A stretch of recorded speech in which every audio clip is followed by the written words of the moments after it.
கண்களை மூடி நாம் ஜெபிப்போம். பரிசுத்தமும் கிருபையும் இறக்கும் நீதி நிறைந்த எங்கள் அன்பின் ஆண்டவரே, ஆசீர்வதிக்கப்பட்ட அற்புதமான மாலை பொழுதிலே உம்முடைய வார்த்தையை தியானிப்பதற்காக நாங்கள் கூடி வந்திருக்கிறோம்.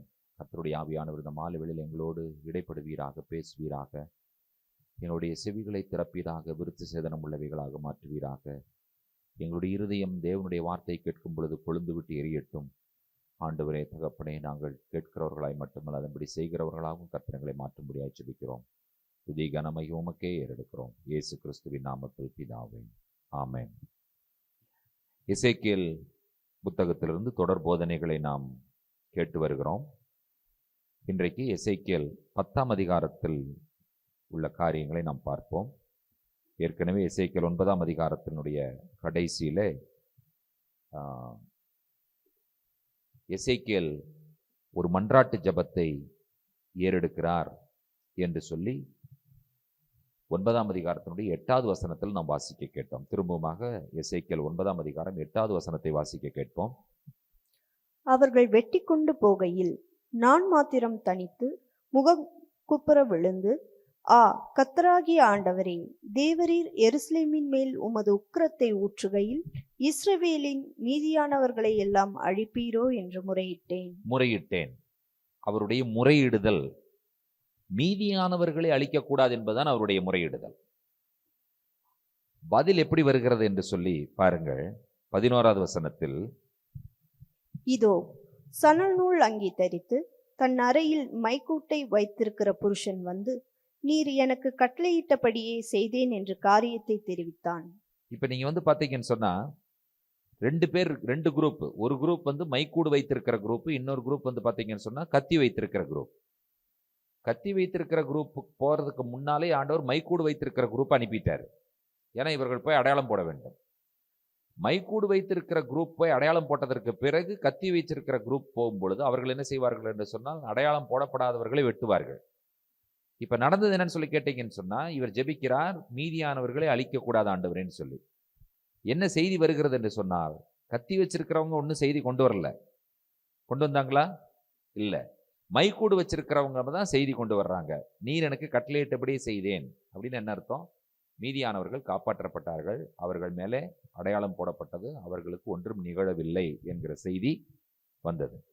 8ஆம் அதிகாரம் 8வது வசனம் எசேக்கியேலுடைய ஜெபம், 11வது வசனம் எசேக்கியேல் ஜெபத்திற்கான பதில். கரெக்டா? ஓகே. இப்பொழுது நம்ம 10ஆம் அதிகாரத்திற்கு வருகிறோம். 10ஆம் அதிகாரத்தில் என்ன பார்க்கிறோம் என்று சொல்லி கேட்டீர்கள் என்று சொன்னால், எப்படி எசேக்கியேலுடைய முதல் அதிகாரத்தில் தரிசனங்களை எசேக்கியேல் பார்த்தாரோ அதே போலவே எசேக்கியேல் மீண்டுமாக சிம்மாசனத்தினுடைய தரிசனத்தை இங்கே பார்ப்பதை நீங்கள் கவனிக்கிறீர்கள். நியாய தீர்ப்பு என்பது சுத்திகரிப்பை குறிக்கும் விதமாக நியாய தீர்ப்பு வெளிப்படுகிறது என்று நாம் கண்டுபிடிக்கிறோம். இப்போ ஆண்டவர் என்ன செய்கிறார் என்று சொன்னால், எருசலேம் என்கிற அவருடைய பட்டணத்தின் மேலே, தேவனுடைய சமாதானத்தின் நகரத்தின் மேலே நெருப்பை ஆண்டவர் அனுப்புகிறார். அந்த நெருப்பு என்று சொல்லும் பொழுது 2 விஷயங்களை இது குறிக்கிறது. ஒன்று அழிவு, இன்னொன்று சுத்திகரிப்பு. ஃபயர், அதனுடைய ரெப்ரசன்டேஷன், அதனுடைய பொருள் என்னன்னு கேட்டீங்கன்னு சொன்னா, fire destroys and fire cleanses. நெருப்பு அழிக்கிறது, நெருப்பு சுத்திகரிக்கிறது என்று சொல்லி நாம் பார்க்கிறோம். அப்போ நீங்க முதல் 7 வசனங்களை நீங்கள் பார்ப்பீர்கள் என்று சொன்னால், அங்கே நீங்கள் என்ன கண்டுபிடிக்கிறீர்கள்? நம்ம உதாரணத்திற்கு 10ஆம் அதிகாரத்தினுடைய முதல் 2 வசனங்களை வாசிக்க கேட்போம். இதோ கேருபீன்களுடைய தலைக்கு மேல் இருந்த மண்டலத்தில் இந்திரநீல ரத்தினம் போன்ற சிங்காசன சாயலான ஒரு தோற்றத்தை கண்டேன். அது அவைகளுக்கு மேல் காணப்பட்டது.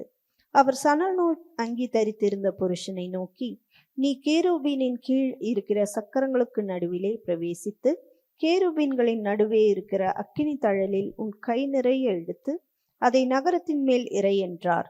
அப்படியே அவன் என் கண் காண உள்ளே பிரவேசித்தான். இப்ப நீங்க பாத்தீங்கன்னு சொன்னா, சிம்மாசனத்திலிருந்து ஒரு நெருப்பு வருகிறது. அந்த நெருப்பு எதன் மேலே எரியப்பட வேண்டும் என்று சொன்னால், நகரத்தின் மேலே எரியப்பட வேண்டும். அந்த நெருப்பு 2 விஷயத்தை பண்ணுகிறது. ஒரு கூட்ட மக்களை சுத்திகரிக்கிறது, ஒரு கூட்ட மக்களை அழிக்கிறது என்று சொல்லி பார்க்கிறோம். இப்ப மீதியானவர்களுக்கு நெருப்பு தேவை, மீதியானவர்களின் லிஸ்ட் இல்லாதவங்களுக்கு நெருப்பு தான்.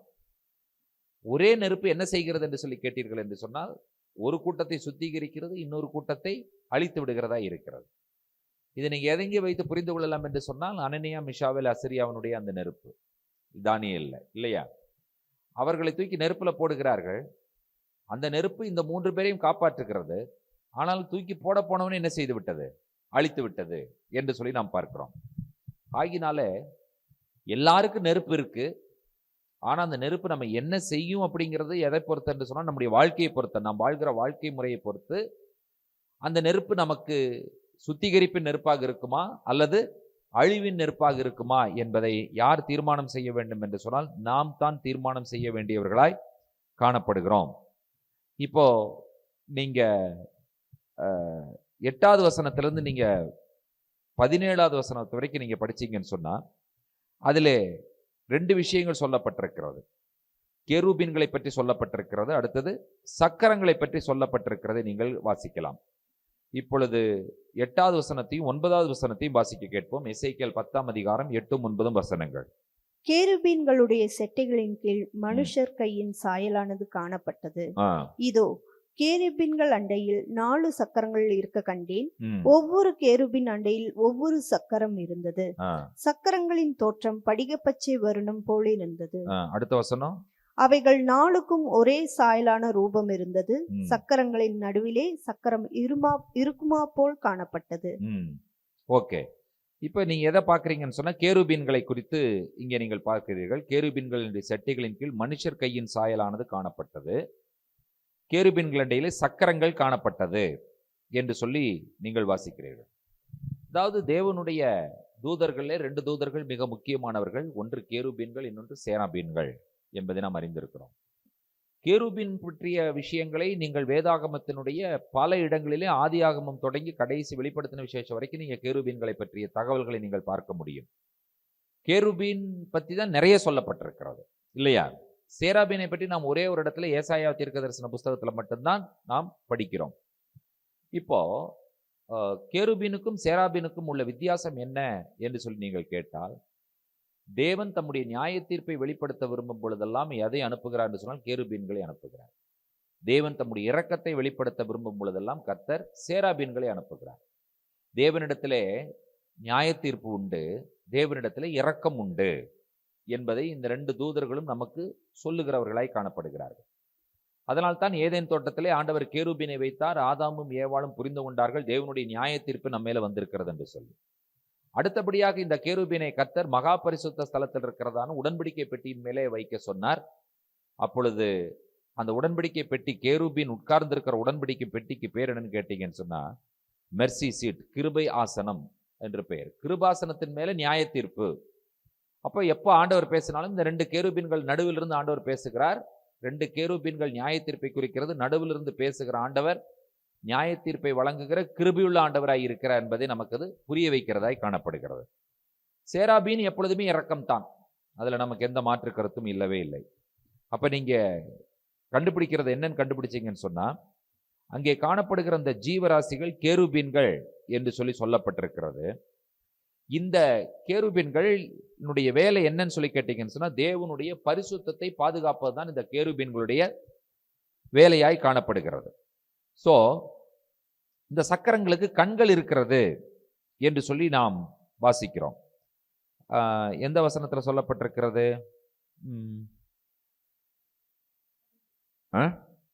படிங்க பார்க்கலாம். அவைகளின் உடல் அனைத்தும், அவைகளின் முதுகுகளும், அவைகளின் கைகளும், அவைகளின் செட்டைகளும், அந்த சக்கரங்களும் சுற்றிலும் கண்களினாலே நிறைந்திருந்தன. அவைகள் 4க்கும் இருந்த சக்கரங்களும் அப்படியே இருந்தன. சோ இந்த சக்கரங்களுக்கு என்ன இருந்ததா? கண்கள் இருந்தது. அந்த சக்கரங்களும் சுற்றிலும் கண்களினாலே நிறைந்திருந்தன. அந்த 4க்கும் இருந்த சக்கரங்களும் அப்படியே இருந்தது என்று சொல்லி சொல்லப்பட்டிருக்கிறது.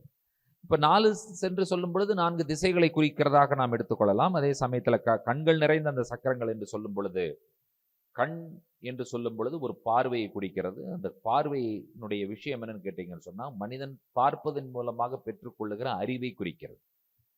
குழந்தைகள் பார்க்கறதெல்லாம் என்ன செய்வாங்கன்னு சொன்னா, சின்ன வயசுல கேள்வியாக கேட்டுட்டு இருப்பாங்க, என்ன என்ன என்னன்னு சொல்லி. எப்பொழுது அவர்களால் அந்த கேள்வி கேட்க முடியும் என்று சொன்னால், அவர்கள் பார்க்கிறதுனால அந்த கேள்வியை கேட்கிறார்கள் இல்லையா? பார்க்க முடியாதவர்களால் என்ன செய்ய முடியாது? கேட்க முடியாது.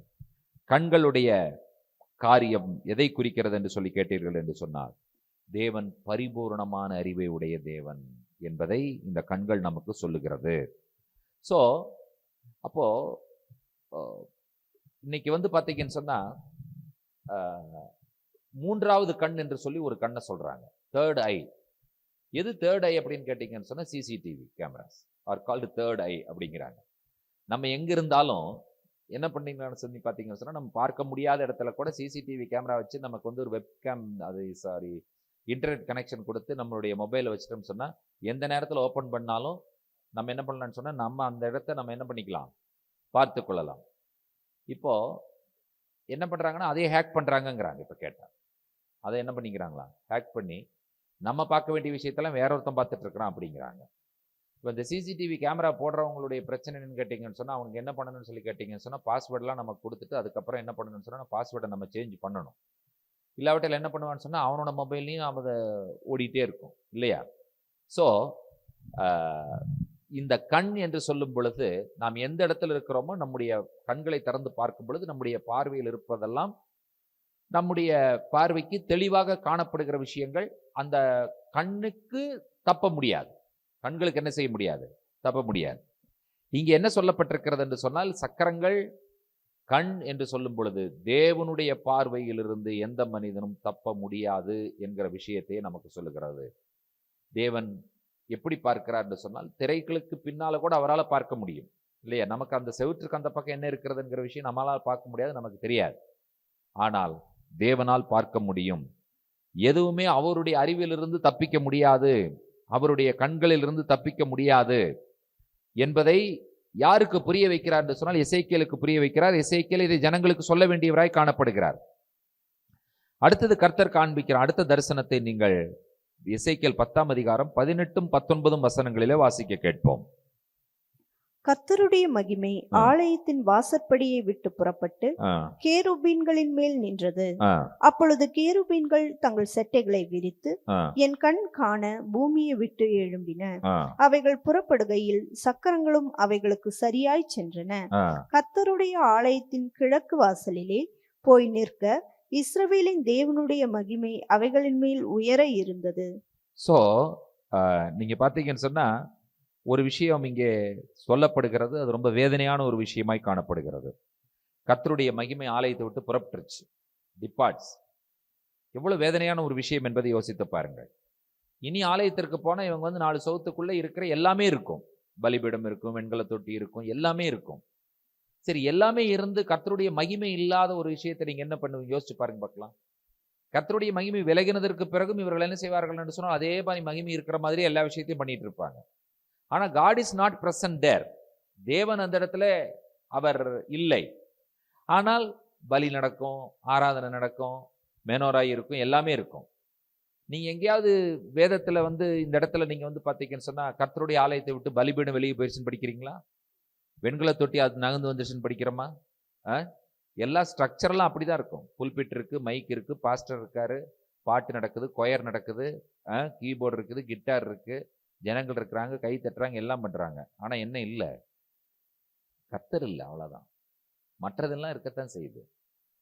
இன்றைக்கு ஜனங்கள் வந்து பார்த்தீங்கன்னு சொன்னா, அவர்களுக்கு ஒரு ஃபீல் கொடுக்குறாங்க, அது டிஃப்ரெண்டான ஃபீலை வந்து அவங்க எக்ஸ்பீரியன்ஸ் பண்ணிட்டு போயிடுறாங்க. அந்த ஃபீல் வந்து எதை மறைக்கிற மாதிரி இவங்க கொடுத்துட்றாங்கன்னு சொல்லி கேட்டீங்கன்னு சொன்னா, தேவனுடைய மகிமையும் தேவனுடைய பிரசன்னத்தையும் மறைக்கிற மாதிரி கொடுத்து விட்டுறாங்க. So they feel very comfortable.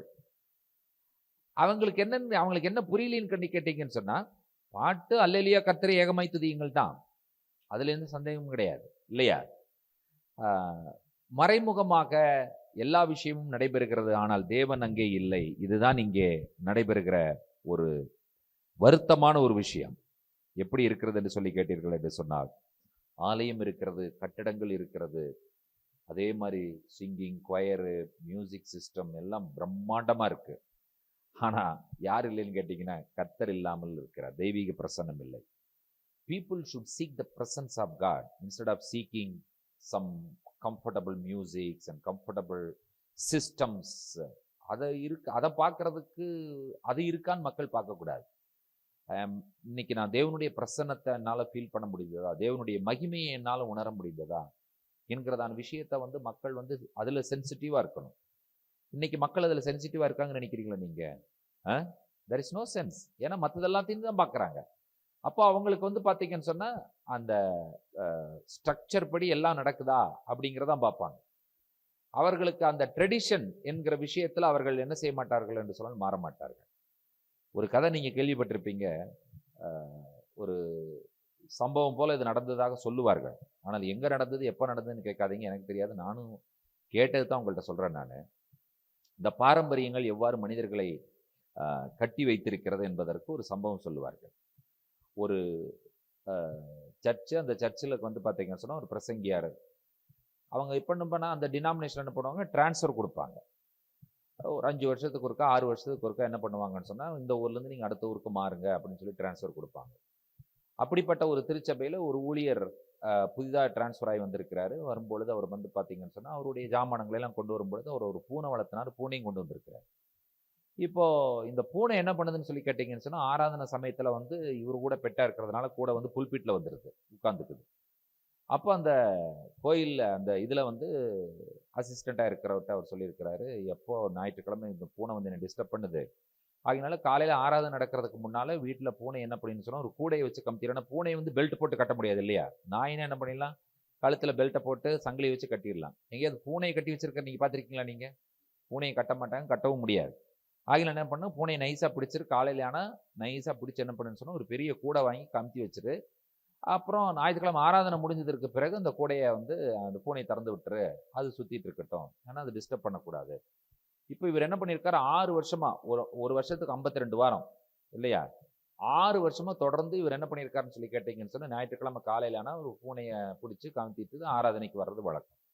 இப்போ இந்த பாஸ்டர் டிரான்ஸ்ஃபர் ஆகி போயிட்டார். வேற பாஸ்டர் வந்தார். வேற பாஸ்டர் வந்து ஆராதனை நடத்தும் பொழுது இவர் போய் முன்னால் நின்ட்டார். முன்னால் நின்று அவர் என்ன கேட்குறாருன்னு சொன்னால், நீங்கள் ஆராதனையை ஆரம்பிக்கக்கூடாது. ஏன்ப்பா அப்படின்னு கேட்டார். ஆராதனை ஆரம்பிக்கணும்னா பூனை வந்து கூடையில் கமுத்திட்டு தான் ஆரம்பிக்கணும்ட்டார். அது என்னப்பா இது புதுசாக இருக்குது? இல்லை இல்லை இல்லை, 6 வருஷமா இது அங்கே இப்படி தான் நடக்குது. நீங்கள் வந்து புதுசாக மாற்றக்கூடாது. நீங்கள் என்ன பண்ணணும், பூனையை கொடுத்துருங்க, பூனைக்கு வந்து கூடையில் கமுத்திட்டு வருவேன், அதற்கப்புறம் தான் நீங்கள் என்ன பண்ணணும், ஆராதனை நீங்கள் நடத்தணும் அப்படின்னு சொல்லி ஒரு முன்னால் வந்து நின்றுக்கிட்டார். இப்படி அப்போ அவருடைய மைண்ட் செட் பார்த்தீங்கன்னு சொன்னால், பூனையை கூடையில் கமுத்தாமல் என்ன தொடங்கக்கூடாது, ஆராதனை தொடங்கக்கூடாது. ஏன் அப்படின்னு கேட்டால், 6 வருஷமா நாங்கள் அப்படி தான் பண்ணிட்டு இருக்கிறோம், நீங்கள் வந்து புதுசாக மாற்றினீங்கன்னா இது நல்லா இருக்குமா, எனக்கு ஆராதனையே ஓடாதுங்கிறார் அவர். இந்த பாரம்பரியம், ட்ரெடிஷன் என்று சொல்லும் பொழுது இது எதனால செஞ்சாங்க, இது எதற்காக செய்தார்கள் என்று சொல்லி மக்களுக்கு தெரியாது. ஒரு விஷயத்தை செஞ்சிருக்காங்கன்னா சரி ஓகே, அதற்கு ஒரு ரீசன் இருக்கும், அந்த ரீசன்னால இதை செஞ்சிருக்காங்க, அதை வந்து நம்ம வந்து தொடர்ந்து அதவே ஃபாலோ பண்ணுங்கிற அவசியம் கிடையாது. அது வேதம் இல்லாத ஒரு விஷயத்தை வந்து பார்த்தீங்கன்னு சொன்னால், பர்டிகுலர் விஷயத்திற்காக ஏதாவது ஒன்றை செய்திருப்பார்கள் என்று சொன்னால், ஏன் நாம் அதை மாற்றக்கூடாது என்கிற ஒரு கேள்வி கேட்டு பாருங்கள், மக்களுக்கு ஒத்துக்கவே மாட்டாங்க. நீங்கள் வசனத்தை கூட மாற்றிருங்க, ஆனால் வந்துட்டு நாங்கள் செய்கிறத நீங்கள் மாற்றாதீங்கன்னு தான் சொல்லுவாங்க. மக்களுடைய நிலைமை அப்படி தான் இருக்குது. நாங்கள் இப்படி தான் இருந்திருக்கிறோம், எங்களுக்கு சங்கடமாக இருக்குது அப்படின்னு சொல்லுவார்கள். ஸோ அந்த பாரம்பரியங்கள் என்று சொல்லும் பொழுது என்றைக்குமே வந்து பார்த்தீங்கன்னு சொன்னால், ஆதியிலிருந்தே தேவன் எச்சரிக்கிற ஒரு விஷயமும் சரி, ஆண்டவர் இயேசு கிறிஸ்து சுவிசேஷ நூல்களிலே பரிசேயர், சதுசேயர், வேதபாரகர்கள் இவர்களை குறித்தும் சொல்லுகிற விஷயங்கள் என்ன என்று சொல்லி கேட்டீர்கள் என்று சொன்னால், நீங்கள் மனிதர்களுடைய பாரம்பரியங்களை போதிக்கிறீர்கள், மனிதர்களுடைய பாரம்பரியங்களுக்கு நீங்கள் முக்கியத்துவம் கொடுக்கிறீர்கள், தேவனுடைய வார்த்தையை நீங்கள் மட்டுப்படுத்துகிறீர்கள். You are nullifying the word of God, but you are giving importance to the traditions of men என்று சொல்லுவதை நீங்கள் கவனிக்கிறீர்கள். இது வந்து பார்த்தீங்கன்னு சொன்னால், இன்றைக்கு நம்ம என்ன தெரியுமா ஒரு விஷயம் சொல்லிட்டு இருக்கிறோம், ஒரு குறிப்பிட்ட திருச்சபை மெயின்லைன் சர்ச்சை பார்த்துட்டு அவங்கெல்லாம் பாரம்பரிய திருச்சபைங்கிறோம் இல்லையா? சரி, நமக்கு என்ன பேரு? அதை விட பாரம்பரியம் இங்கே தான் இருக்கு இல்லையா? என்னமோ நமக்கு எந்த பாரம்பரியமே இல்லாத மாதிரி ஒரு திருச்சபை நம்ம அவங்கெல்லாம் பாரம்பரிய திருச்சபை மக்கள், நம்ம யாரான மக்கள்? யோசிச்சு பாருங்க பார்க்கலாம். நம்ம ஒன்று கெட்டியா பிடிச்சிட்டு விடுறதுக்கே மனசு இல்லை, அதுவே நம்மளை விட்டால் நம்ம விட மாட்டேங்கிறோம் இல்லையா? அதவே பிடிச்சிட்டு நம்ம வந்து காலங்காலமாக இப்படிதான் அப்படின்னு சொல்லி உட்கார்ந்துட்டு இருக்கிறோம் இல்லையா? ஸோ இந்த ஆராதனை முறைமைகளில் கூட நீங்கள் யோசிச்சு பாருங்க பார்க்கலாம். நம்ம போட்டு வச்ச பிளான் தான் இது. காலம் ஒரு ஓப்பனிங் ப்ரேயர் பண்ணணும், ஒரு 2 பாட்டு பாடணும், வர்ஷிப் பண்ணணும், அதுக்கப்புறம் அனௌன்ஸ்மெண்ட் பண்ணணும், ஒரு தேவனுடைய மெசேஜ் கொடுக்கணும்னு சொல்லி. ஏன் நீங்க வந்து எடுத்ததுமே மெசேஜ் கொடுத்தா யாராவது வேணான்னு சொல்லிடுவாங்களா? எங்கேயாவது ஏதாவது அப்படி ஒரு நீங்க கொடுத்து பாருங்களேன், நீங்க போய் சர்ச்சில் மக்களுடைய மனநிலை எப்படி இருக்குன்னு சொல்லி பாருங்க. மெசேஜா அவங்க கவனிக்க மாட்டாங்க, கவனிக்கவே மாட்டாங்க, நிச்சயமா கவனிக்க மாட்டாங்க. எடுத்ததுமே சரி நீங்க காலையில ஒரு ஜெபம் பண்ணிட்டு சரி நம்ம பிரசங்கம் கவனிச்சுக்கலாம் முதல்ல அப்படின்னு சொல்லி பாருங்க. சர்ச்சுக்கு வரமாட்டாங்க. ஐயோ அந்த சர்ச்சில் கள்ளோபதேசம்பாங்க, கல்ட் அந்த சர்ச்சு. எப்படிப்பா கல்ட்டு? என்னங்க போய் உட்காரும் ஜெபம் பண்ண உடனே பிரசங்கம் பண்றாங்க. ஒரு பாட்டு கிடையாது, ஒரு ஒர்ஷிப் கிடையாது, எதுவுமே கிடையாது, ஒரு சாட்சி கிடையாது, சங்கீதம் கிடையாது, எதுவுமே கிடையாது. போனதுமே உட்கார்ந்து என்ன பண்றாங்க? ஒர்ஷிப் பண்ற மெசேஜ் கொடுக்குறாங்க. சரி நான் கேட்குறேன், போனதுமே மெசேஜ் கொடுக்கறது என்ன தப்பு? தவறுதான் இருக்கா? யோசிச்சு பாருங்க பார்க்கலாம். நான் ஒரு கேள்வி கேட்கிறேன், இதை இன்றைக்கு மக்கள் ஏற்றுக்கொள்ளுகிற மனநிலைமையில் இருக்கிறார்களா என்கிற கேள்விக்கு பதில் சொல்லுங்க நீங்க. அப்புறம் என்ன இன்னொன்னு பாரம்பரியம் பாரம்பரியம் என்று சொல்லுவது?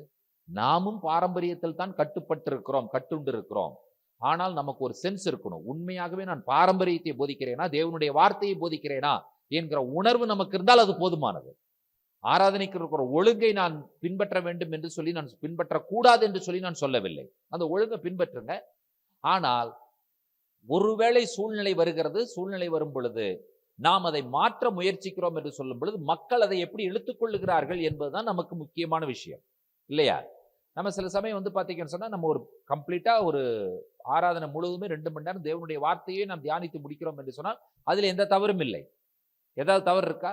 தவறே இல்லவே இல்லை. சில சமயம் நம்ம வந்து பார்த்தீங்கன்னு சொன்னா, தேவனுடைய வார்த்தையை பிரசங்கிப்பதற்கு பதிலாக ஒரு 4 அதிகாரம் 5 அதிகாரத்தை நம் மக்கள் காதுகள் கேட்க படிக்கிறோம், படித்துவிட்டு ஆராதிக்கிறோம் என்று சொன்னால் அதிலும் எந்த தவறுமே இல்லை.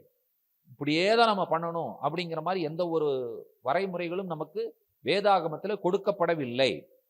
இந்த விஷயங்களை நாம் கவனத்தில் கொள்ளும் பொழுது நாம் என்ன புரிந்து கொள்கிறோம் என்று சொன்னால், நிச்சயமாக நாம் எல்லாமே ஒழுங்கும் கிரமமாக நடைபெறுகிறதா என்பதை கவனிக்க வேண்டியவர்கள் தான். அதே சமயத்தில் அது நம் பாரம்பரியம் நம்மை கட்டுப்படுத்துகிறதா என்கிறதான காரியங்களையும் நாம் கவனிக்க வேண்டும். அதிலே நாம் பாரம்பரியங்களால் நாம் கட்டுப்படுத்தப்படும் பொழுது நம்மால் எதை உணர முடியாது என்று சொன்னால், தேவனுடைய பிரசன்னம் விலகி இருக்கிறது என்பதை உணர முடியாது என்பதுதான் என்னுடைய கருத்து. வேற எதுவுமே கிடையவே கிடையாது. நீங்க ஒரு ஒழுங்குக்கு கட்டுப்படக்கூடாது என்று சொல்லவில்லை, ஒரு வரிசைக்கு நீங்கள் கட்டுப்பட வேண்டும் என்கிற அவசியம் இல்லை என்று நான் சொல்லவில்லை. ஆனால் அந்த ஒழுங்கிலும் வரிசையிலும் நாம் என்ன கவனிக்க தவறக்கூடாது என்று சொன்னால், இதிலே தேவனுடைய பிரசன்னம் இருக்கிறதா இல்ல தேவனுடைய பிரசன்னம் விலகிவிட்டதா என்பதை நாம் கவனிக்க தவறும் பொழுது நாம் தோல்வியில் முடிவடைவோம். நம்முடைய வாழ்க்கையும் நம்முடைய ஊழியங்களும் நம்முடைய ஆராதனைகளும் எதிலே முடிவடையும் என்று சொன்னால் தோல்வியில் முடிவடையும் என்பதையே நமக்கு சொல்லுகிறதாய் காணப்படுகிறது. அதைத்தான் எசேக்கியேல் 18ஆம் அதிகார 10ஆம் அதிகாரத்தினுடைய 18 19 வசனங்களிலே நாம் மிக தெளிவாக வாசிக்க கேட்டோம் என்பதை நீங்கள் அறிந்திருக்கிறீர்கள். சரி, இப்போ நம்ம வந்து பார்த்தீங்கன்னு சொன்னா, அந்த கடைசி 2 வசனங்களையும் நாம் வாசிச்சு, கடைசி 3 வசனங்கள் இருக்கிறது. எசேக்கியேல் 10ஆம் அதிகாரத்தினுடைய 20 18 19 வாசிச்சுட்டோம். நம்ம 20 21 22 வாசிங்க. நம்ம அடுத்த அதிகாரத்திற்கு போய்விடலாம். இது நான் கேபார் நதி எண்டையிலே இஸ்ரவேலின் தேவனுக்கு கீழே இருக்க கண்ட அந்த ஜீவன் தானே. அவைகள் கேருபீன்கள் என்று அறிந்து கொண்டேன். அவைகளில் ஒவ்வொன்றுக்கும் 4 முகமும் ஒவ்வொன்றுக்கும் 4 செட்டைகளும் இருந்தன. அவைகளுடைய செட்டைகளின் கீழ் மனுஷ கைகளின் சாயல் இருந்தது. அவைகளுடைய முகங்கள் நான் கேபார் நதி எண்டையிலே கண்டிருந்த அந்த முகங்களின் சாயலாய் இருந்தது. ஒவ்வொன்றும் தன் தன் முகத்துக்கு எதிரான திசையை நோக்கி சென்றது. ஓகே, சோ அற்புதமான விஷயங்களை நாம் வாசிக்க கேட்டோம். இதோடு கூட 10ஆம் அதிகாரம் நிறைவு பெறுகிறதை நீங்கள் கவனிக்கிறீர்கள். கேபார் நதி அண்டையிலே இந்த விஷயங்களால் நடைபெறுகிறது.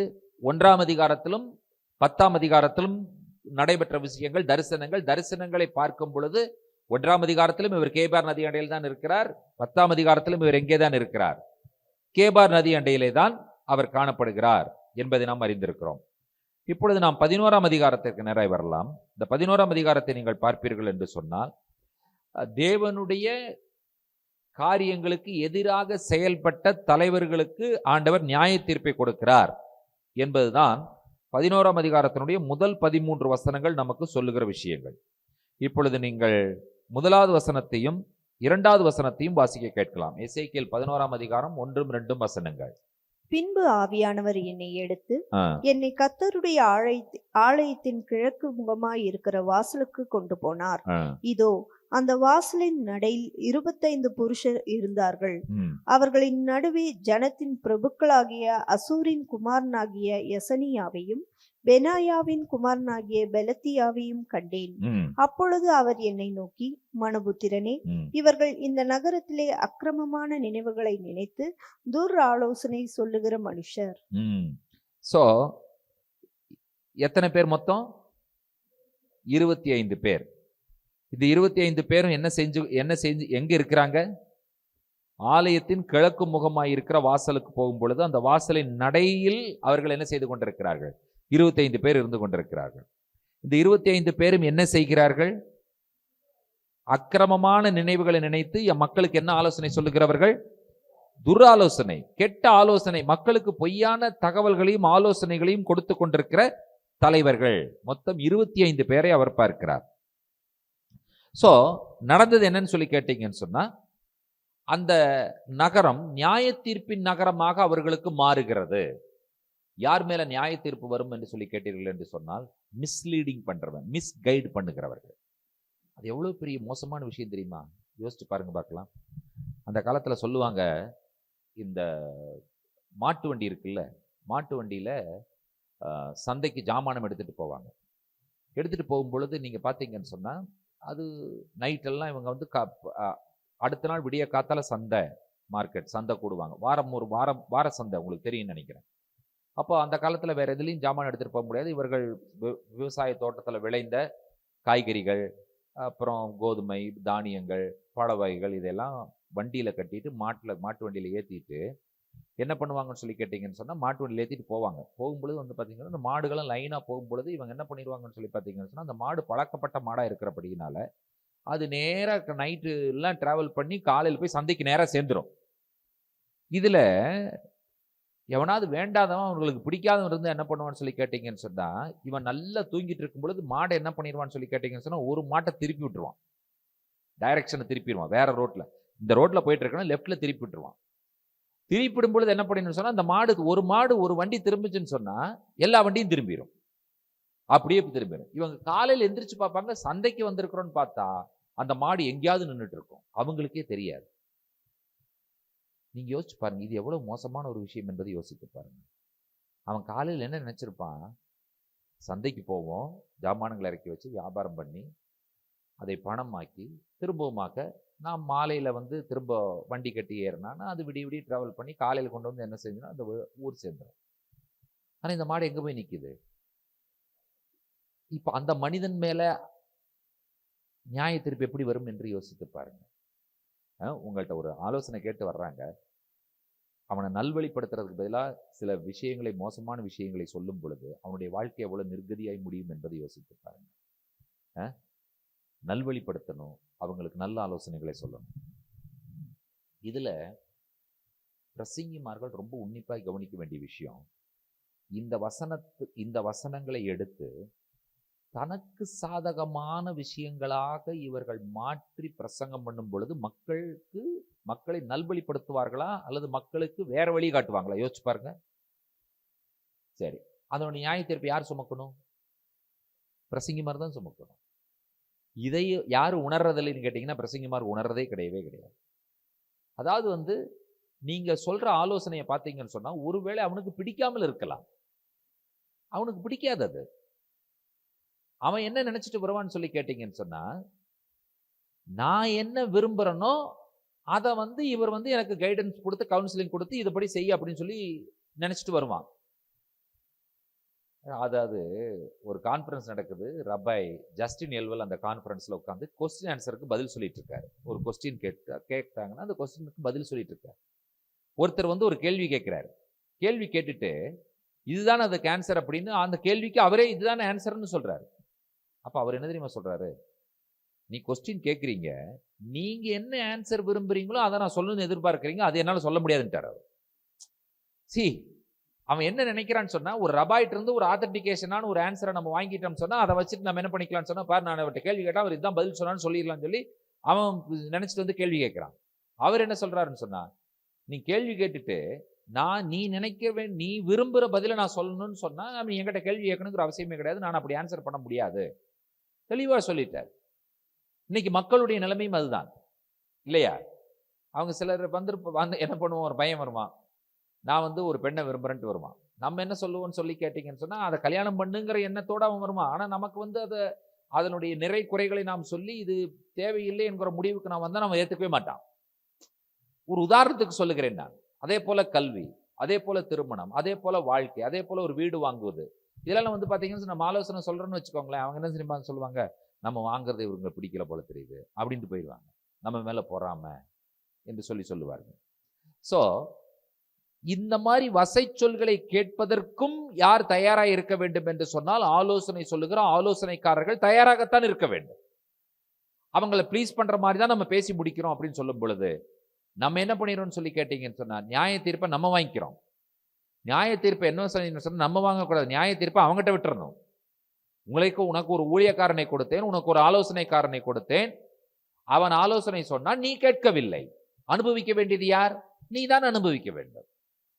அவனுக்கு தகுந்த மாதிரி ஆலோசனை சொல்லிட்டாங்கன்னு சொன்னா அனுபவிக்க வேண்டியது யார்? ஆலோசனை சொன்னவன் தான் அனுபவிக்க வேண்டும். ஆகினால நாம் எதற்கு தப்பித்துக் கொள்ள வேண்டும் என்று சொன்னால், நியாய தீர்ப்பிற்கு தப்பித்துக் கொள்ள வேண்டும் என்று சொன்னால், தேவனுடைய ஆலோசனையை தேவனுடைய ஆலோசனையாக சொல்லிவிடுவது நல்லது. அதனால் அந்த மனிதர்கள் நம்மை வெறுத்தாலும் சரி, நமக்கு வந்து இவனுடைய வெறுப்பு முக்கியமா, தேவன் நம்மை வெறுப்பது முக்கியமா என்கிறதை நம்ம கேள்வி கேட்டு பார்க்கணும். இவன் வெறுக்கிறான், ஓகேப்பா, உன்னால எனக்கு எதுவுமே நடைபெற போறது கிடையாது, நீ வெறுத்தா என்ன பண்ணுவ? நீ வரமாட்ட, இல்லாட்ட என்கிட்ட பேச மாட்ட, இல்லையா? அவ்வளவுதான், அதோட முடிஞ்சது. இதே தேவன் என்னை வெறுத்தார், என்னுடைய வாழ்க்கையில் எப்படி என்ன நடக்கும்? தேவனுடைய வெறுப்பை சம்பாதிப்பதற்கு இன்றைக்கு ஆயத்தமாய் இருக்கிறார்கள். மனிதர்களுடைய வெறுப்பை சம்பாதிக்க கூடாது என்ற எண்ணத்தில் இன்றைக்கு ஊழியர்கள் இருக்கிறார்கள். மனிதர்களுடைய வெறுப்பை சம்பாதிப்பதை பற்றி நான் கவலைப்படுவதில்லை, தேவனுடைய வெறுப்பை நான் சம்பாதிக்க கூடாது என்கிறதான எண்ணத்தில் இருந்தால், தேவனுடைய வார்த்தையை தேவனுடைய வார்த்தையாக, ஆலோசனையாக இதுதான் என்பதை திட்டமும் தெளிவாக சொல்லிவிட்டால் தேவன் நம் மேலே பிரியமாயிருப்பார். மனிதர்கள் வெறுத்தாலும் அதை பற்றி நாம் கவலைப்பட வேண்டும் என்கிற அவசியம் இல்லை. இந்த மனிதர்களால் நமக்கு எதையும் செய்துவிட முடியாது. அவர்கள் நமக்கு மிஞ்சின என்ன செஞ்சிருவாங்க நீங்க நினைக்கிறீங்க? ஒண்ணுமே செய்ய முடியாது. அவங்களால பேச மாட்டாங்கப்பாங்க, சரி போப்பா, என்ன அவ்வளவுதானே, மற்ற என்ன பண்ணுவ நீங்க? உன்னாலும் ஒண்ணுமே செய்ய முடியாது. தேவன் பேச மாட்டாருன்னு சொன்னா எப்படி இருக்கும்? நான் உங்களோட பேச மாட்டேன் பாட்டா, நம்முடைய வாழ்க்கை என்ன நிலைமை என்பதை யோசித்து பாருங்க, பார்க்கலாம். என்னுடைய வாழ்க்கையில் எனக்கு முக்கியம் ஆண்டவர் மட்டும்தான். அவரால் தான் என்னுடைய வாழ்க்கையில் தலைமுறைகளை ஆசீர்வதிக்க அவரால் தான் முடியும். என்னுடைய வாழ்க்கையில் எல்லாவற்றையும் கொடுக்க அவரால் தான் முடியும். என்னை காப்பாற்றும் அவரால் தான் முடியும். நான் மனிதனை நாடி போதிக்கிறேனா அல்லது தேவனை நாடி போதிக்கிறேனா என்கிறதான ஒரு கேள்வி கேட்கும் பொழுது, இன்றைக்கு எசேக்கியேல் பார்த்த தரிசனத்திலே 25 தலைவர்கள் மனிதர்களை நாடி போதிக்கிறவர்களாய் காணப்பட்டார்கள் என்பதை நீங்கள் கண்டுபிடிக்கிறீர்கள். ஆமென். 11ஆம் அதிகாரத்தினுடைய 14வது வசனம் முதல் 21வது வசனம் வரை ஒரு அற்புதமான விஷயம் சொல்லப்பட்டிருக்கிறது. 14வது வசனத்தை வாசிக்க கேட்போம். அப்பொழுது கர்த்தருடைய வார்த்தை எனக்கு உண்டாகி, அவர் மனுபுத்திரனே, நீங்கள் கர்த்தரை விட்டு தூரமாய் போங்கள், எங்களுக்கு இந்த தேசம் சுதந்திரமாக கொடுக்கப்பட்டதென்று உன் சகோதரருக்கும் உன் குடும்பத்தாருக்கும் உன் பந்து ஜனங்களுக்கும் இஸ்ரவேல் வம்சத்தார் அனைவருக்கும் எருசலேமின் குடிகள் சொல்லுகிறார்கள். ஆகையால் நான் அவர்களை தூரமாக புறஜாதிகளுக்குள்ளே துரத்தி இருந்தாலும், நான் அவர்களை தேசங்களிலே சிதறடித்திருந்தாலும், நான் அவர்கள் போன தேசங்களில் அவர்களுக்கு கொஞ்ச காலத்துக்கு பரிசுத்த ஸ்தலமாக இருப்பேன் என்று கர்த்தராகிய ஆண்டவர் உரைக்கிறார் என்று சொல். அடுத்தது, ஆதலால் நான் உங்களை ஜனங்களிடத்திலிருந்து சேர்த்து நீங்கள் சிதறடிக்கப்பட்ட தேசங்களிலிருந்து உங்களை கூட்டிக் கொண்டு இஸ்ரவேல் தேசத்தை உங்களுக்கு கொடுப்பேன் என்று கர்த்தராகிய ஆண்டவர் உரைக்கிறார் என்று சொல்லு. என்ன அற்புதமான ரெஸ்டோரேஷன் என்பதை பாருங்கள். God restores his people. அவர் சொல்லுகிறார், நீங்கள் சிதறடிக்கப்பட்ட தேசங்களிலிருந்து உங்களை திரும்பவுமாக கூட்டிக் கொண்டு வருவேன். உங்களை எந்த தேசத்திலிருந்து அனுப்பினேனோ அந்த இஸ்ரவேல் தேசத்தை திரும்பவுமாக நான் உங்களுக்கு கொடுப்பேன் என்று நீ சொல் என்று சொல்லி ஆண்டவர் சொல்லுகிறார். இப்ப ஆண்டவர் அடுத்த ஒரு அற்புதமான வாக்குத்தத்தத்தை 19வது வசனத்துல சொல்லுகிறார், கவனியுங்கள். அவர்கள் என் கட்டளைகளின்படி நடந்து என் நியாயங்களை கைக்கொண்டு அவைகளின்படி செய்ய நான் அவர்களுக்கு ஏக இருதயத்தை தந்து அவர்கள் உள்ளத்தில் புதிய ஆவியை கொடுத்து கல்லான இருதயத்தை அவர்கள் மாம்சத்திலிருந்து எடுத்து போட்டு சதையான இருதயத்தை அவர்களுக்கு அருளுவேன். அவர்கள் என் ஜனமாய் இருப்பார்கள், நான் அவர்கள் தேவனாய் இருப்பேன். என்ன ஒரு அற்புதமான வாக்குத்தத்தம்! இந்த வாக்குத்தத்தத்தை கர்த்தர் சிதறடிக்கப்பட்டவர்களை திரும்பவுமாக கூட்டி சேர்க்கிறார் என்கிறதான வாக்குத்தத்தம் தான். எருசலேம் நகரம் துர் ஆலோசனை சொல்லுகிற தலைவர்களால் நிறைந்திருந்த பொழுதிலும், நாடு கடத்தப்பட்டு பாபிலோனிலே சிறையிருப்பில் இருக்கிற மக்களை ஆண்டவர் மறக்கவில்லை. அவர்களை ஆண்டவர் நினைக்கிறார். சிதறடிக்கப்பட்ட மக்கள் ஒரு நாள் திரும்பி தேசத்திற்கு நான் கொண்டு வருவேன் என்று சொல்லி ஆண்டவர் வாக்கு கொடுக்கிறார். ஆண்டவர் கொடுக்கிற வாக்கு தத்தங்களை பாருங்கள். நான் புதிய இருதயத்தை கொடுப்பேன், நான் கல்லான இருதயத்தை மாற்றுவேன், நான் சதையான இருதயத்தை அவர்களுக்கு கொடுப்பேன் என்கிற விஷயங்கள் எல்லாம் ஆண்டவர் வாக்கு தத்தமாக கொடுக்கிறார். ஆகையினாலே இந்த வாக்கு தத்தம் கிறிஸ்துவிலே நிறைவேறினது என்பதை நாம் அறிந்திருக்கிறோம். அவருடைய மரணம் அடக்கம் உயிர்த்தெழுதலில் நாம் பெற்றுக்கொண்ட அந்த விஷயம் என்ன என்று சொல்லி கேட்டீர்கள் என்று சொன்னார், எந்த நியாயப்பிரமாணம் தேவனால் உரைக்கப்பட்டு கற்பலைகளில் எழுதப்பட்டு அதே நியாயப்பிரமாணம் ஆண்டவர் என்ன பண்ணார்னா மூவ் பண்றார், டிரான்ஸ்ஃபர் பண்றார். எங்கிருந்து எதுக்கு மூவ் பண்றார்னா கல்லிலிருந்து இருதயத்திற்கு ஆண்டவர் மூவ் பண்ணுகிறார். அதுதான் கல்லான இருதயம் சதையான இருதயம் என்பதனுடைய பொருள் அதுதான், இல்லையா? from the stone to the flesh. ஆமென். அப்ப கடைசியில் சொல்லிட்டார், அவங்க என்னுடைய ஜனம்தான், நான் தான் அவர்களுக்கு தேவனாய் இருப்பேன் என்று சொல்லி ஆண்டவர் சொல்லுகிறதை நீங்கள் கவனிக்கிறீர்கள். இப்ப மகிமை எங்கே எதிலிருந்து விலகுகிறது என்று சொல்லி கேட்டீர்கள் என்று சொன்னால் எருசலேமை விட்டு மகிமை விளங்குகிறது. 22வது வசனத்திலிருந்து 25வது வசனம் வரைக்கும் நீங்கள் படிக்கும் பொழுது சில காரியங்களை நீங்கள் புரிந்து கொள்ளலாம். வாசிக்க கேட்போம். எசேக்கியேல் 11 22 முதல் 25 வசனங்கள். அப்பொழுது கேருபீன்கள் தங்கள் செட்டைகளை விரித்து எழும்பின, சக்கரங்களும் அவைகளுக்கு அருகே சென்றன. இஸ்ரவேலின் தேவனுடைய மகிமை அவைகளின் மேல் உயர இருந்தது. கர்த்தருடைய மகிமை நகரத்தின் நடுவிலிருந்து எழும்பி நகரத்துக்கு கிழக்கே இருக்கிற மலையின் மேல் போய் நின்றது. பின்பு ஆவியானவர் என்னை எடுத்து என்னை தேவனுடைய ஆவிக்குள்ளான தரிசனத்திலே கல்தேயாவுக்கு சிறைப்பட்டு போனவர்கள் இடத்திலே கொண்டு போய் விட்டார். அப்பொழுது நான் கண்ட தரிசனம் என்னிலிருந்து எடுபட்டு போயிற்று. கர்த்தர் எனக்கு காண்பித்த யாவையும் சிறையிருப்பில் இருந்தவர்களுக்கு சொன்னேன். சிறையிருப்பில் இருக்கிறவங்களுக்கு இந்த விஷயங்கள் எல்லாம் எசேக்கியேல் சொல்லுகிறார். இந்த மகிமை 2 மலைங்க, ஒரு மலை ஒலிவ மலை, இன்னொரு மலை மோரியா மலை. பக்கம் பக்கமா இருக்கிற அருகில் இருக்கக்கூடிய மலை. இந்த 2 மலையும் ரொம்ப க்ளோஸா இருக்கு. ஆனா அந்த நடுவில் ஒரு பள்ளத்தாக்கு இருக்கு. ஒலிவு மலையினுடைய அடிவாரம் கெத்செமனே தோட்டம். கெத்செமனே தோட்டத்தை தொடர்ந்து நீங்கள் அப்படியே வந்தீங்கன்னா அடுத்த ஸ்டெப் எடுத்து வச்சீங்கன்னா நீங்க எங்க தான் எடுத்து வைக்கணும்னா கிதரோன் பள்ளத்தாக்குல எடுத்து வைக்கணும். கிதரோன் பள்ளத்தாக்குல இருந்து நீங்க மேலே ஏற ஆரம்பித்தீங்கன்னு சொன்னா மோரியா மலையில் ஏறி விடுவீர்கள். இப்ப நடந்தது என்னன்னு கேட்டீங்கன்னா, இந்த தேவனுடைய மகிமை மோரியா மலையிலிருந்து நகர்ந்து எங்க போய் நின்றுச்சுன்னு சொல்லி கேட்டீங்கன்னு சொன்னா ஒலிவு மலையில போய் நின்று கொண்டது. அதைத்தான் நீங்கள் இங்கே வாசிக்கும் பொழுது கர்த்தருடைய மகிமை நகரத்தின் நடுவிலிருந்து எழும்பி நகரத்துக்கு கிழக்கே இருக்கிற மலையின் மேல் போய் நின்றது என்று சொல்லி நீங்கள் வாசிக்கிறீர்கள். ஸோ தேவாலயம் இன்னும் இருந்து கொண்டுதான் இருக்கிறது. ஆனால் என்ன மாறிவிட்டது? மகிமை வெளியே போய்விட்டது என்று சொல்லி நீங்கள் வாசிக்கிறீர்கள். ஸோ நம்ம இதிலிருந்து நம்ம கற்றுக்கொள்ள வேண்டிய விஷயம் என்னன்னு கேட்டீங்கன்னு சொன்னா, நாம் ஆராதிக்கிறோம் என்று சொன்னால் சும்மா உட்காந்து ஆராதி பிரயோஜனம் இல்லை. அந்த இடத்துல ஆண்டவர் இருக்கணும், ஆண்டவரே ஆராதிக்கணும், இல்லையா? வெறும் செவரையும் சேரையும் பேக்ரவுண்டையும் லைட்டையும் பார்த்துட்டு ஆராதிச்சா அந்த இடத்துல ஆண்டவர் இல்லைன்னா அதுல எந்த பிரயோஜனமுமே இல்லவே இல்லை. ஸோ நம்ம என்ன செய்ய வேண்டும் என்று சொன்னால் ஆராதனையினுடைய பரிசுத்தத்தை காத்துக்கொள்ள வேண்டும். அடுத்தது நமக்கு பார்த்தீங்கன்னு சொன்னா இந்த பூமியிலே ஆண்டவர் எந்த நிலையில் இருந்தாலும் ஆண்டவர் நமக்கு ஒரு ஆலோசனை சொல்லுகிறதற்கு ஒரு தருணத்தை ஆண்டவர் கொடுக்கிறார். நம்ம என்ன நினைக்கூடாதுன்னு சொன்னா, இதை மைக் எடுத்து பிரசங்கம் பண்றவங்க மட்டும்தான் ஆலோசனை சொல்லுகிறவர்கள், அப்படி கிடையவே கிடையாது. உதாரணத்துக்கு ஒரு பெற்றோர் எடுத்துட்டீங்கன்னு சொன்னா பிள்ளைகள் இருக்கிறார்கள், அவர்களுக்கு ஆலோசனை சொல்ல வேண்டியவர்கள். நம்ம ஒரு கவுன்சிலர் தான், இல்லையா? எந்த ஸ்டேஜ்லையும் நீங்க என்ன பண்ணலாம்னு சொல்லி கேட்டீங்கன்னு சொன்னா யாருக்கு சில ஆலோசனைகள் சொல்லலாம். அப்ப நம்ம மனசுல என்ன நினைக்கணும்னு சொல்லி கேட்டீங்கன்னு சொன்னா, எப்பொழுதுமே யாரை பார்த்தாலும் இவன் நல்லா இருக்கணும் அப்படிங்கிற ஒரு எண்ணத்தோடு தான் நம்ம அவனை அணுகணும், அவனுக்கு சில விஷயங்களை சொல்லணும். ஏன் என்று சொல்லி கேட்டீர்கள் என்று சொன்னால், ஒவ்வொரு மனிதனும் நன்றாக இருக்க வேண்டும் என்று சொல்லி தேவன் விரும்புகிறபடியினால் அந்த விருப்பம் எனக்கும் இருக்க வேண்டும். ஒரு மனிதனாலும் கெட்டு போவது யாருக்கு பிரியமில்லை? தேவனுக்கு பிரியமில்லை. இந்த மனிதன் நன்றாக இருக்க வேண்டும் என்று சொல்லி நான் நினைக்க வேண்டும், நான் விரும்ப வேண்டும். ஏன் நான் அப்படி விரும்ப வேண்டும் என்கிற கேள்விக்கு பதில் என்னவென்று சொன்னால், நான் ஆராதிக்கிற தேவன் அவ்வாறு விரும்புகிறார். ஆகினால தேவனே உங்க விருப்பம்தான் எங்க விருப்பம் அப்பா. பாட்டு பாடுறாருல்ல, உங்க விருப்பம்தான். இருக்கா ஒரு பாட்டு, அதையும் ஃபாதர் தான் பாடியிருப்பார்னு நினைக்கிறேன்ல. அப்ப நம்ம உங்க விருப்பம் என்ன அப்படின்னு சொல்லி ஆண்டவர்கிட்ட கேளுங்க. அது தெரியல நிறைய பேருக்கு. அவங்க என்ன நினைச்சிட்டு இருக்காங்கன்னு சொன்னா, ஆண்டவருடைய விருப்பம் எல்லாம் நாம் அவரை ஆராதிக்க வேண்டும் என்பது. ஆராதிக்கணும், அதை நான் தப்பு சொல்லல.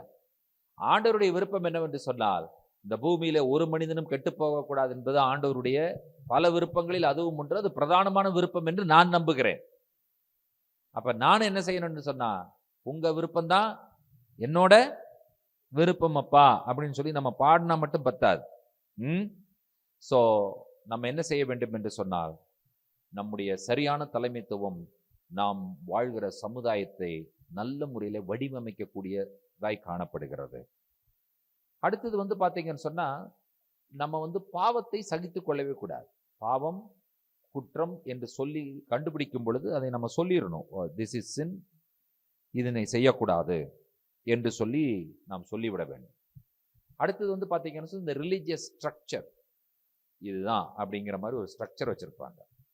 அந்த ஸ்ட்ரக்சருக்கு முக்கியத்துவம் கொடுக்கிறத விட தேவனுடைய பிரசன்னம் அங்கே இருக்கிறதா என்பதை நாம் கண்டுபிடிக்க வேண்டும். நீங்க பார்த்தீங்கன்னு சொன்னா, ஒரு காலத்துல மெயின்லைன் சர்ச்சஸ்ன்னு சொல்லி கேட்டீங்கன்னு சொன்னா, அதுக்குன்னு ஒரு ஸ்ட்ரக்சர் இருந்துச்சுன்னு, அதுக்கு ஒரு ஆர்டர் இருந்துச்சு. அதுல நீங்க போய் பார்த்தீங்கன்னு சொன்னா, அந்த அக்கோஸ்டிக்கு, அந்த கீபோர்டு, அந்த ஆர்கன் இதெல்லாம் வச்சு பாடுவாங்க. ஆனா அந்த பெந்தகோஸ்து சர்ச்காரங்க என்ன தெரியுமா சொல்லுவாங்க, அங்க சும்மா எந்திரிப்பாங்க, உட்காருப்பாங்க, அவங்க தேவனுடைய பிரசன்னமே இருக்காது. இவங்க எங்க எதிர்ப்பாங்கன்னு பார்த்தீங்கன்னு சொன்னா, இவங்க ஒரு ஓலை கொட்டாய் தான் இருக்குது. அதுக்கப்புறம் ஃபுல்லா பாய் தான் இருக்கும். சேர் ஊழியக்காரங்களுக்கே சேர் இருக்காது, எல்லாருமே கீழே தான் உட்காந்துருப்பாங்க. அதுக்கப்புறம் பார்த்தீங்கன்னு சொன்னா, எந்திரிச்சு நிற்கிற ஆராதனை கிடையாது. எல்லாமே ஆராதனைக்கணும்னா முழங்கால் போட்டுருவாங்க. ஒரே ஒரு ஒத்த ட்ரம் இருக்கும், டேம்பரின் இருக்கும். அந்த ஒத்த ட்ரம் அடிக்கிறது பார்த்தீங்கன்னு சொன்னா, எனக்கு தெரிஞ்ச வரைக்கும் லேடிஸ் தான் அடிப்பாங்க. அந்த ட்ரம் அடிக்கிறது அந்த லேடிஸ் தான் ட்ரம் அடிப்பாங்க. நீங்க லேடிஸ் ட்ரம் அடிக்கிறத பார்த்துருக்கீங்களா? நீங்க சர்ச்சில் லேடி தான் அந்த ட்ரம்மை கொடுத்துட்டு அவங்க தான் அடிப்பாங்க. அதற்கு பிறகு பார்த்தீங்கன்னு சொன்னா, அங்க வேற எந்த விதமான ஒரு அட்ராக்ஷனுக்கு எதுவுமே இருக்காது. You don't find any attractions. பீப்புளை ஒரு அட்ராக்ட் பண்ற அளவுக்கு அங்க என்ன இருக்குது அப்படின்னு கேட்டீங்கன்னா எதுவுமே இருக்காது. ஓலக்கொட்டையில என்ன அட்ராக்ட் பண்ணுவீங்க நீங்க? யோசிச்சு பாருங்க பார்க்கலாம். ஒத்த ட்ரம் வச்சு நீங்க என்ன அட்ராக்ட் பண்ணுவீங்க? ஒண்ணுமே கிடையாது. மைக் செட்டும் கிடையாது, எதுவும் கிடையாது.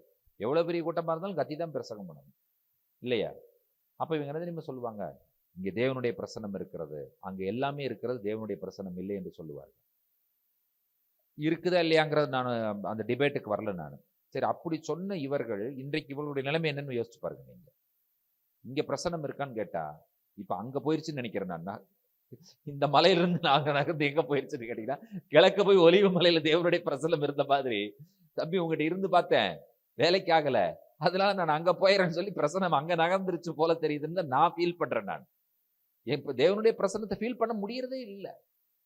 அன்னைக்கெல்லாம் போய் உட்காரும் பொழுது ஒரு நடுக்கம் இருக்கும், ஒரு விஷயங்கள் பார்க்கும்போது வித்தியாசமா இருக்கும்.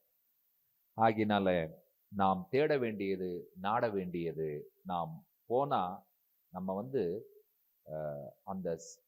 நம்ம ஒரு விஷயத்துல நம்ம உன்னிப்பா கவனிக்கணும். தேவனுடைய பிரசன்னத்தை என்னால் உணர முடிகிறதா என்கிறதான அந்த ஒரு தேடுதலோடு கூட தான் நம்ம தேவனுடைய ஆராதனையிலே அடியெடுத்து வைக்க வேண்டும், தேவனுடைய ஆராதனையிலே பங்கெடுக்க வேண்டும். அந்த தேவனுடைய பிரசன்னத்தை உணர முடியலன்னா, என்ன குறை ஆண்டவரே, எதனால I am not able to feel the presence of God? என்ன குறையா, இங்க ஏதாவது குறை இருக்கிறதா என்றதை நீங்க யோசிச்சு பார்த்தீங்கன்னு சொன்னா, if you are able to find out, அதை கண்டுபிடிச்சிங்கன்னு சொன்னா, you have to call the people, yeah this is the reason.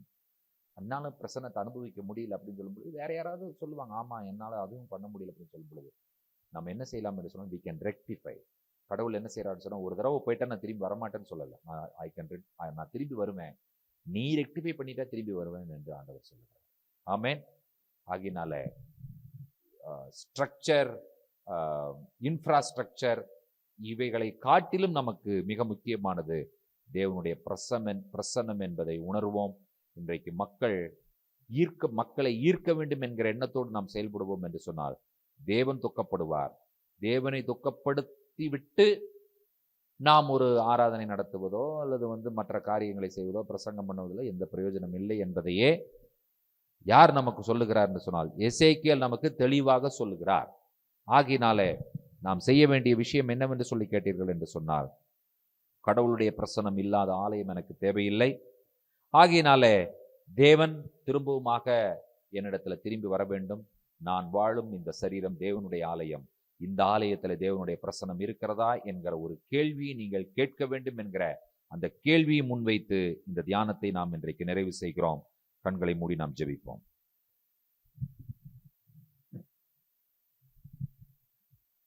பிரசன்னம்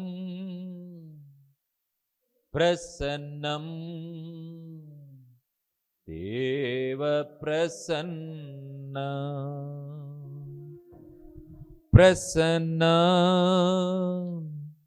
பிரசன்னம் தேவ பிரசன்னம் ராஜாவும் பிரசன்னம் போதுமையா, எப்போதும் எனக்கு போதுமையா. ராஜாவும் பிரசன்னம் போதுமையா, எப்போதும் எனக்கு போதுமையா. பிரசன்னம் பிரசன்னம் தேவ பிரசன்னம் பிரசன்னம் பிரசன்னம் தேவ பிரசன்னம். உலகம் எல்லாம் மாயையா, உலகம் எல்லாம் மாயையா, உம்மன் ஒன்றே போதுமையா, உம்மன் ஒன்றே போதுமையா. பிரசன்னம் பிரசன்னம் தேவ பிரசன்னம் பிரசன்னம் பிரசன்னம் தேவ பிரசன்னம். கரம் பிடித்த நாயகரே, கரம் பிடித்த நாயகரே, கைவிடாத தூயவரே, கைவிடாத தூயவரே. பிரசன்னம் பிரசன்னம் தேவ பிரசன்னம் பிரசன்னம் பிரசன்னம் தேவ பிரசன்னம். இன்னும் உம்மை அறியணுமே, இன்னும் உம்மை அறியணுமே, இன்னும் கிட்டி சேரணுமே, இன்னும் கிட்டி சேரணுமே. பிரசன்னம் பிரசன்னம் தேவ பிரசன்னம் பிரசன்னம் தேவ பிரசன்னம். பரிசுத்தமுள்ள பிதாவே, எசேக்கியேலின் மூலமாக நீர் எங்களுக்கு கொடுத்த அற்புதமான எச்சரிப்பின் சத்தத்திற்காகவும் அதையும் விட மேலான வாக்கு தத்தங்களுக்காகவும் நாங்கள் நன்றி சொல்லுகிறோம். நாங்கள் ஜனங்களுக்கு நல்ல ஆலோசனை சொல்ல வேண்டியவர்கள். ஆண்டவரே, தகப்பனே, துரத்துண்டை இஸ்ரவேலை திரும்பவுமாக கூட்டி சேர்க்கிற தேவன். ஆண்டவரே, நியாயப்பிரமாணத்தையும் உடன்படிக்கையையும் கை கொள்ளுவதற்கு ஆண்டவரே கல்லான இருதயத்தை எடுத்து போட்ட சதையான இருதயத்தை கொடுக்கிறது புதிய ஆவியை கட்டளையிடுகிற தேவன். அதற்காக நாங்கள் நன்றி சொல்லுகிறோம். தேவனுடைய பிரசன்னத்தையே நாங்கள் நாடுகிறவர்களாக நாங்கள் காணப்பட கர்த்தர் எங்களுக்கு உதவி செய்வீராக. இந்த வசனத்தை கேட்ட ஒவ்வொருவர் மேலும் தேவனுடைய ஆவியானவர் இறங்குவீராக. தேவ பிரசன்னத்தை நாடுகிறவர்களாய் நீர் எங்களை மாற்ற வேண்டும் என்று சொல்லி ஒப்பு கொடுத்து ஜெபிக்கிறோம். துதியும் கனமும் உமக்கே ஏறெடுக்கிறோம். இயேசு கிறிஸ்துவின் நாமத்தில் வேண்டுகிறோம் பிதாவே, ஆமென். நம்முடைய கர்த்தராகிய இயேசு கிறிஸ்துவின் கிருபையும் பிதாவாகிய தேவனுடைய அன்பும் பரிசுத்த தேவாவியானவருடைய அன்யோன்ய ஐக்கியமும் சிநேகமும் நம் அனைவரோடும் கூட கர்த்தருடைய வருகை பரியந்தம் நீடித்து நிலைத்திருப்பதாக. ஆமென், ஆமென், ஆமென். என் ஆத்துமாவே கர்த்தரை ஸ்தோத்திரி, முழு உள்ளமே அவருடைய பரிசுத்த நாமத்தை ஸ்தோத்திரி. என் ஆத்துமாவே கர்த்தரை ஸ்தோத்திரி, கர்த்தர் செய்த சகல உபகாரங்களையும் மறவாதே. ஆமென், ஆமென், ஆமென். Praise the Lord. Hallelujah. Thank you. God bless you. Shalom. Praise the Lord.